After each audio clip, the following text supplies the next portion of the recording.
fellow savages. I'm excited you're here, and I'm excited to get started with you on this journey to crushing your goals, making a difference in your life and in the lives of others.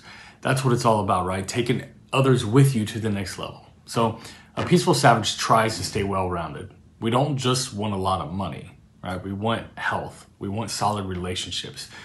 We want community. We want morality. However, wealth is a massive part of making things happen. That's just the world that we're in, right? There's no getting away from that. Truth is, if you're broke, your impact in this world will be much less than if you're wealthy. You'll be able to do more things, reach more people, crush more goals, have a bigger impact if you have money than if you are broke, right? That was not groundbreaking information that I just shared with you. You can look online, you can find thousands of websites showing you shortcuts to being rich.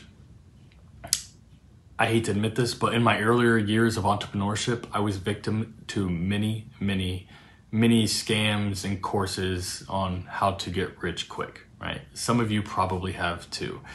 But there's only one true shortcut to wealth, if you can even consider it a shortcut, and it is finding a mentor. Finding a mentor will be the shortcut to your wealth. And even more specifically, because the word mentor gets thrown around so much nowadays, specifically learning in general from those that are just one step ahead of where you are. Now, I want you to take note of that one step ahead, because that is key here. Let me explain. So if today you decide that you want to become a professional bodybuilder, right? And I already give you two options. Two options to fast track your success to becoming a professional bodybuilder and winning Mr. Olympia. Which one is a better move, right? Option one. On day one, you go out, you spend thousands and thousands of dollars, you're super pumped up, you spend all this money to hire Arnold Schwarzenegger to come to your gym in your city and show you how to properly use your gym equipment. Do you honestly think that that would be a wise way to spend your money? I mean, can you imagine how much it would cost to hire someone like that to come to your gym and train you? It'd be a lot of money. Now think about that. Now, option two, you hire a local fitness trainer who is probably 1/100th of the cost of Arnold to teach you how to properly use the gym equipment. And when you get to the level, so you train with him for weeks and weeks on end, right? When you get to the level where you feel you're not learning from him anymore, you move on to the next more experienced fitness coach as you work your way up to training with Arnold. Option two is obviously a wiser decision, but let's make it a little bit harder for you, right? Because I really want to drive this point home.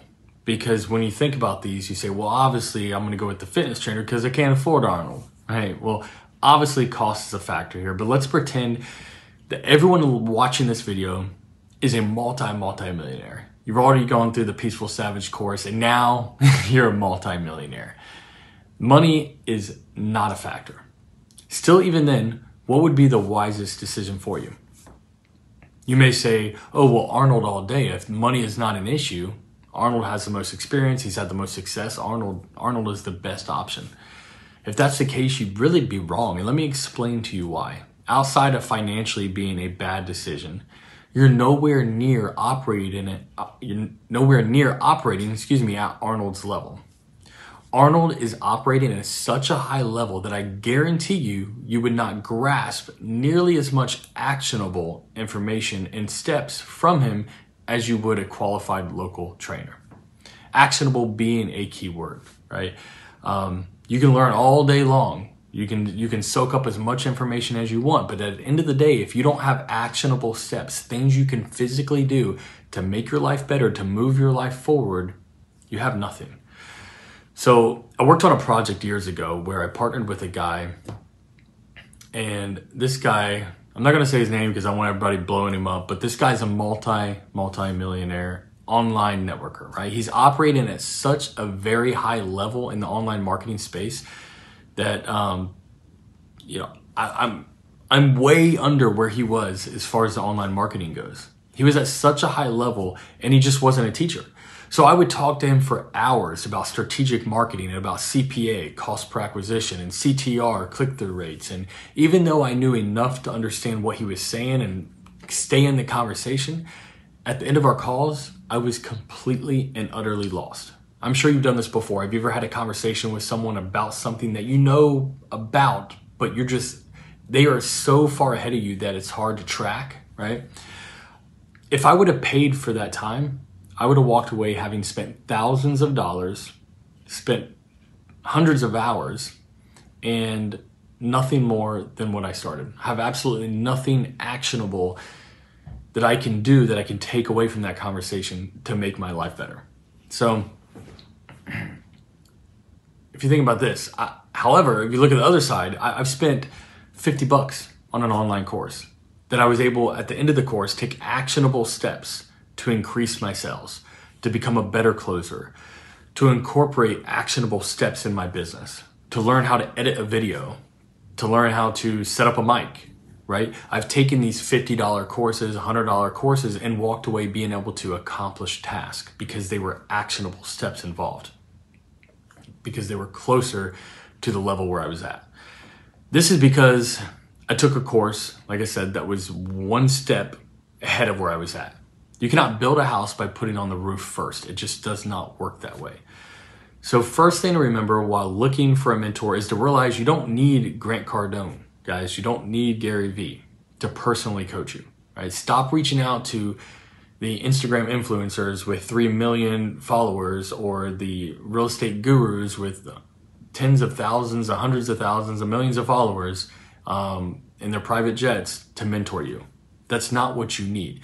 If you make $5,000 a month, you need the guy who makes $10,000 a month.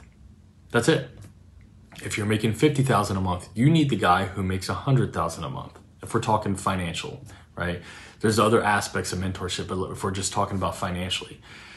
If you look at it like this, mentors are easier to find, they're easier to speak to, and in the end, I promise you'll get more value from them because you can relate to them. They are closer to where you are.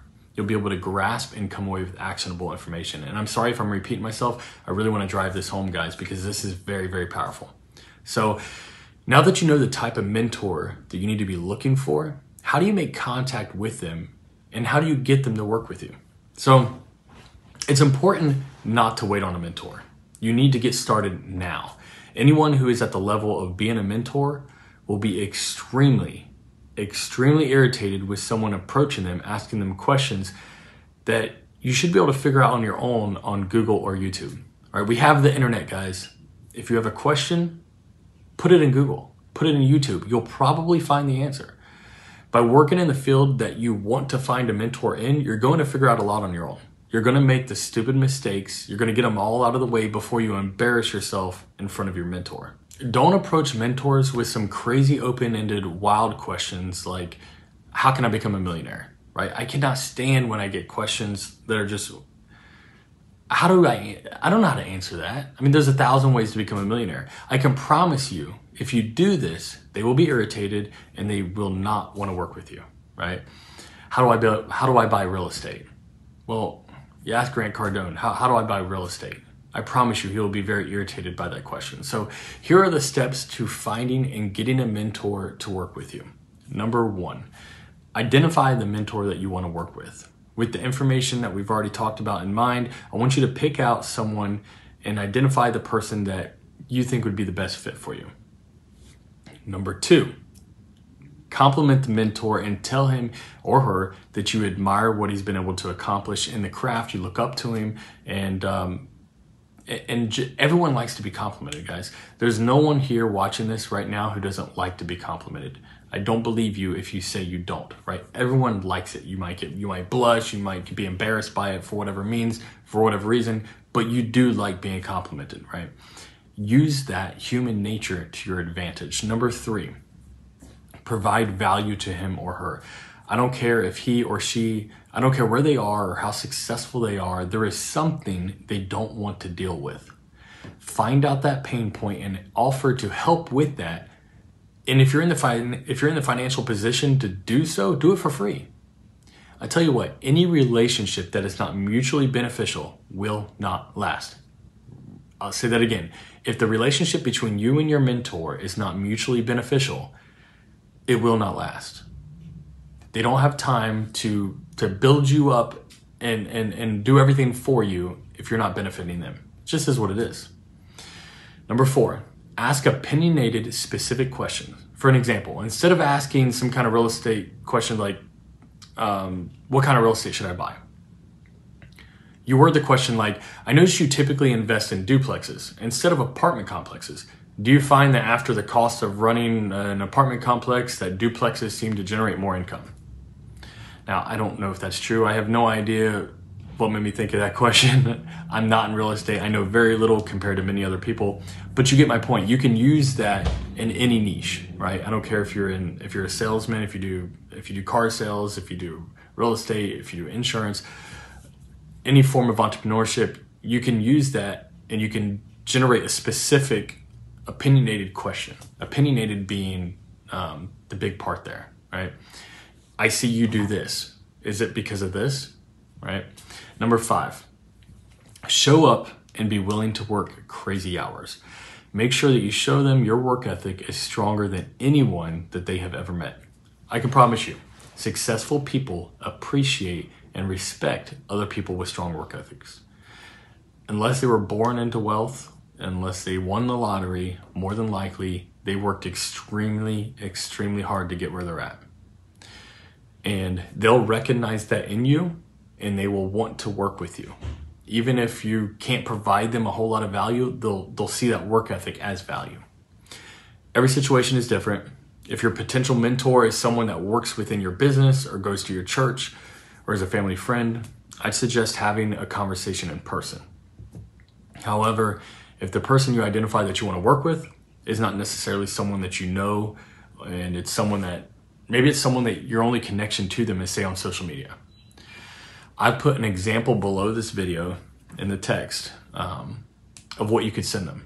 Now, I want you to change it up to fit you specifically. Don't copy and paste it. And if you end up sending this message to a bunch of people, don't screw up and freaking send the wrong, copy and paste it, and where it says insert name, don't freaking put their name or send the wrong name or something. Guys, be smart about this. Take your time, edit it accordingly, and then send the message. Don't blast the same thing out to 1,000 people and screw up and put the wrong name or don't fill in the blanks, okay? So for your homework, number 1, I want you to write down the industry or niche that you're in that you want to find a mentor in. You can do this in the provided book, the thing above the download. You can put it in there, or you can click on the link and go buy the what's the word I'm looking for? The journal. You can go buy it and you can write in that, or you can write it on a scratch piece of paper. I don't care. Write it down though. Don't just put it in your head. Write it down. Number 2, I want you to identify 3 potential mentors that you would like to work with. If you want to do more, that's fine, but a minimal of 3 mentors that you would like to work with. And number 3, the one that everyone gets hung up on, the one that freaks everyone out, I want you to reach out to all 3 of them. Guys, the worst thing that could possibly happen is they ignore your message. It will not kill you. Do the work, get the results. If you do not get an answer from the 3 that you message, simply rinse and repeat this cycle.